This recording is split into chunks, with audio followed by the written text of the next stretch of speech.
गरीब, बुजुर्ग, माताओं, बहनों और दिव्यांग साथियों के लिए जीरो बैलेंस बैंक अकाउंट खोले गए, जिसमें आज गरीब के हजारों करोड़ रुपए जमा। नमस्कार दोस्तों, स्वागत करते हैं आपका एक बार फिर बिंदास खबरें में, जहां पर हम लेकर आते हैं देश और दुनिया की ताजा और काम की खबरें। तो दोस्तों, बिना देरी किए शुरू करते हैं खबरों का सिलसिला। और इसी के साथ आज की पहली बड़ी खबर कि बैंक से जुड़े इस काम के लिए जरूरी हुए पैन और आधार कार्ड। सीबीडीटी ने जारी किया नया नियम। आपको बता दें कि अगर आपका बैंक और पोस्ट ऑफिस में अकाउंट है तो आप भी नियमित तौर पर अगर लेन देन करते हैं तो आपके लिए एक जरूरी खबर है। Central board of direct taxes यानी कि सीबीडीटी ने बैंक और पोस्ट ऑफिस में एक निश्चित सीमा से अगर आप ज्यादा की धनराशि जमा करते हैं या फिर निकालते हैं तो उससे जुड़ा एक नियम जारी कर दिया है। सीबीडीटी ने नए नियम मंगलवार को जारी किया और ये नया नियम 26 मई 2022 से प्रभावी भी हो जाएगा। इस नए नियम के मुताबिक एक फाइनेंशियल ईयर में 20 लाख रुपए से ज्यादा की अगर नकदी जमा करते हैं या फिर निकालते हैं तो उसके लिए पैन कार्ड या फिर आधार नंबर बताना होगा। इसके साथ ही करंट अकाउंट या फिर कैश क्रेडिट अकाउंट ओपन करवाने के लिए भी इन दोनों डॉक्यूमेंट्स को अनिवार्य बना दिया गया है।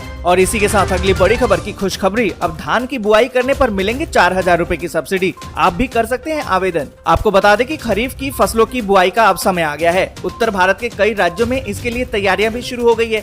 हालांकि इन सबके बीच कई राज्यों में कम होता भूजल स्तर चिंता का विषय बना हुआ है। इन्हीं सब स्थितियों को देखते हुए हरियाणा सरकार ने धान की सीधी बुआई करने पर अब 4000 रुपए प्रति एकड़ अनुदान देने का फैसला किया है। इससे पहले पंजाब सरकार भी धान की सीधी बुआई करने पर प्रति एकड़ 1500 रुपए का अनुदान दिया करती थी। अगर आप भी हरियाणा में रहते हैं और किसान हैं और आप भी बुआई करने वाले हैं तो आप भी किसान मेरी फसल मेरा ब्यौरा पोर्टल पर जा सकते हैं और वहाँ आवेदन कर सकते हैं। और इसी के साथ अगली बड़ी खबर की योगी सरकार का फैसला, गाजियाबाद, नोएडा और लखनऊ में फेस मास्क लगाना हुआ अनिवार्य।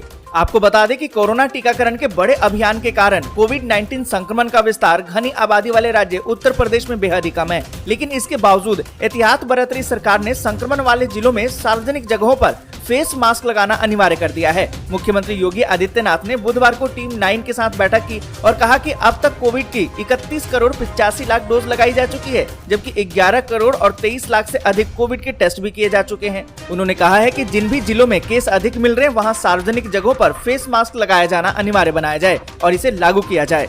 और इसी के साथ अगली बड़ी खबर की शिक्षा मंत्रालय ने स्कूलों के लिए जारी की है नई गाइडलाइन, यूनिफॉर्म में छूट और समय बदलने का निर्देश। आपको बता दें कि इस साल मई माह की शुरुआत के साथ ही देश के कई राज्यों में भयंकर गर्मी और लू का प्रकोप देखने को मिला है। इसके बावजूद कई राज्यों में बोर्ड और स्कूली परीक्षाओं का आयोजन भी हो रहा है। तो ऐसे में कुछ नए सत्र की शुरुआत भी हो चुकी है। ऐसे में केंद्रीय शिक्षा मंत्रालय ने गर्मी से निपटने और स्कूलों के लिए एक दिशा निर्देश जारी कर दिया है। जारी किए गए दिशा निर्देश में स्कूल के प्रबंधन को कहा गया है कि वे अपने स्कूल में यूनिफॉर्म मानदंडों में ढील देने का प्रयास करें। इतनी गर्मी में स्कूल यूनिफॉर्म में आना बच्चों के लिए परेशानी बन सकती है। इसके साथ ही केंद्रीय शिक्षा मंत्रालय ने स्कूलों को समय में संशोधन करने के लिए भी कहा है। कई राज्यों में अभी स्कूलों का समय सुबह 10 बजे से शाम 4 बजे तक का होता है, तो कुछ राज्यों में सुबह 8 बजे से लेकर 2 बजे तक का स्कूल होता है और दिन में लू बहुत तेज चलती है। इसलिए केंद्रीय शिक्षा मंत्रालय की तरफ से स्कूलों को समय में संशोधन करने के लिए कहा गया है।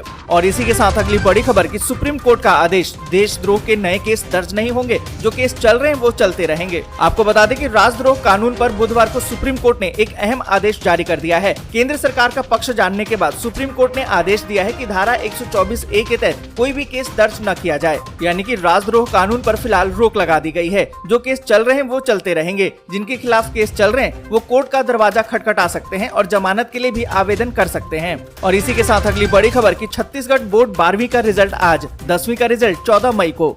आपको बता दें कि छत्तीसगढ़ माध्यमिक शिक्षा बोर्ड के 12वीं बोर्ड के परीक्षा के नतीजे आज यानी कि 12 मई को घोषित होने वाले हैं। वहीं 10वीं बोर्ड के रिजल्ट की घोषणा 14 मई को होगी।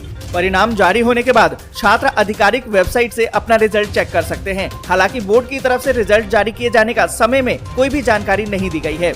और इसी के साथ अगली बड़ी खबर की कर्नाटक में लाउड स्पीकर पर लगा दिया गया बैन, रात 10 बजे से सुबह 6 बजे तक नहीं कर सकेंगे इस्तेमाल। आपको बता दें कि महाराष्ट्र से शुरू हुआ लाउड स्पीकर विवाद अब कर्नाटक पहुंच गया है। कर्नाटक सरकार ने प्रदेश में लाउड स्पीकर के इस्तेमाल पर कुछ घंटों के लिए रोक लगा दी है। सरकार के दिशा निर्देशों के मुताबिक कर्नाटक में अब रात 10 बजे से सुबह 6 बजे तक लाउड स्पीकर बजाने पर पाबंदी होगी। सरकार ने कहा है कि इसके लिए अधिकारियों से लिखित में अनुमति लेना अनिवार्य होगा। और इसी के साथ अगली बड़ी खबर की 100 रेलवे स्टेशनों पर शुरू हुई पीएम वाणी वाईफाई योजना, आप भी कर सकते हैं इसका इस्तेमाल। आपको बता दें कि रेलवे स्टेशनों पर अब यात्री मुफ्त में वाईफाई का इस्तेमाल पहले से बेहतर तरीके से कर सकेंगे। प्रधानमंत्री वाईफाई एक्सेस नेटवर्क इंटरफेस के जरिए इस योजना को अंजाम दिया गया है। आपको बता दें कि इसकी शुरुआत फिलहाल देश भर के 100 रेलवे स्टेशनों पर हुई है। यहाँ पर आपको बता दें कि रेलटेल की तरफ से एक जारी बयान में कहा गया है कि 22 राज्यों के 100 रेलवे स्टेशनों पर ये सुविधा शुरू की गई है। इनमें 71 स्टेशन A1 कैटेगरी के हैं, जबकि A कैटेगरी के 29 रेलवे स्टेशन हैं। और इसी के साथ अगली बड़ी खबर कि VI के दमदार हैं प्लान्स। एक रिचार्ज पर 1 साल तक मिलेगी कई सर्विसेज, रात में इंटरनेट होगा फ्री। आपको बता दें कि प्राइवेट टेलीकॉम ऑपरेटर्स जियो, एयरटेल और VI एक दूसरे को टक्कर देने के लिए कई प्लान्स लॉन्च करते हैं। तीनों ही कंपनियों के पोर्टफोलियो में लॉन्ग टर्म प्लान्स मौजूद हैं। अगर आप एक सिंगल रिचार्ज करके टेंशन फ्री होना चाहते हैं तो लॉन्ग टर्म प्लान ट्राई कर सकते हैं। VI यानी कि वोडाफोन आइडिया के पोर्टफोलियो में आपको इस तरह के कई प्लान मिल जाते हैं। आपको बता दें कि VI का सबसे अफोर्डेबल 365 दिनों का प्लान 1799 रुपए का है। इस प्लान में यूजर्स को पूरे साल के लिए कुल 24 GB डेटा मिलता है। इसमें यूजर्स को अनलिमिटेड कॉलिंग की सुविधा भी मिलती है। साथ ही यूजर्स को पूरे प्लान में 3600 SMS मिलेंगे और ये प्लान VI मूवीज और टीवी के लिए फ्री एक्सेस के साथ आता है। और इसी के साथ अगली बड़ी खबर कि देश में फिर से बढ़े कोरोना के मामले। 24 घंटे में 2897 लोग हुए संक्रमित, 54 की हुई मौत। आपको बता दें कि देश में कोरोना के मामलों में फिर से इजाफा देखने को मिला है। बीते 24 घंटे में कोरोना संक्रमण के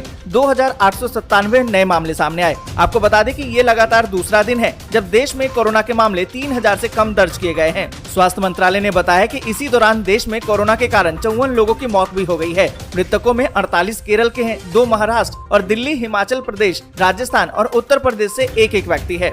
और इसी के साथ अगली बड़ी खबर कि अमेरिका का दावा, यूक्रेन के बाद दूसरे देशों पर भी है रूस की नजर, युद्ध को लंबा खींचना चाहते हैं पुतिन। आपको बता दें कि अमेरिका की तरफ से दावा किया गया है कि रूस के राष्ट्रपति पुतिन यूक्रेन के बाद भी आगे हमला करने का मंसूबा पाले हुए हैं। उनकी नजर दूसरे देशों पर है। ये भी दावा किया गया है कि यूक्रेन के मौजूदा हालात पुतिन के दावों की तरफ साफ तौर पर इशारा भी कर रहे हैं। आपको बता दें कि अमेरिका की नेशनल इंटेलिजेंस के निदेशक ने ये बात का खुलासा किया है। उन्होंने अमेरिका की सीनेट को ये जानकारी दी है। उन्होंने बताया है कि ब्लैक सी में मोल्डोवा के उत्तरी पूर्वी इलाके में रूसी सेना अपने सैनिकों की संख्या बढ़ा रही है। उन्होंने दावा किया कि यूक्रेन के डोनबास रीजन पर पूरी तरह से कब्जा करने के बाद भी रूस रुकने वाला नहीं है।